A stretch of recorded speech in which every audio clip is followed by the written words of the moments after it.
બાપુ, સ્ત્રીઓ માટે એક માન્યતા છે કે ઘરમાં એણે ખૂબ ઓછું બોલવું અથવા તો બહાર લોકોની વચ્ચે સ્ત્રીઓએ ન બોલવું. જ્યાં 10 પુરુષો બેઠા હોય તો ત્યાં પોતાનો ઓપિનિયન ના આપવો, અને જો સ્ત્રી કંઈ બોલે તો એને કકડાટ કહેવાય છે.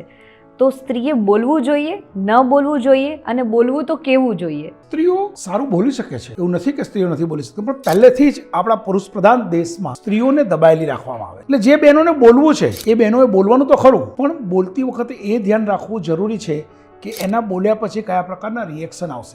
હા, રિએક્શન ખોટા આવે તો ડરવાની જરૂર નથી, ગભરાવાની જરૂર નથી, પણ ટોપિક જે છે એના ઉપર તમે પ્રોપર અભ્યાસ કરીને બોલશો તો એના માટે તમારે વાંચન જોઈશે.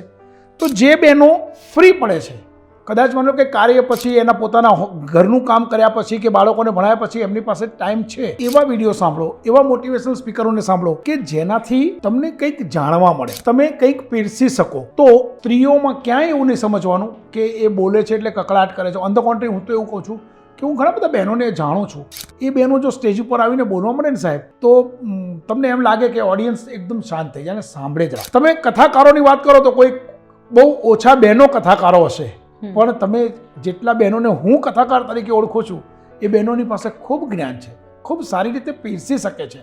સ્ત્રીઓ પણ કરી શકે. જય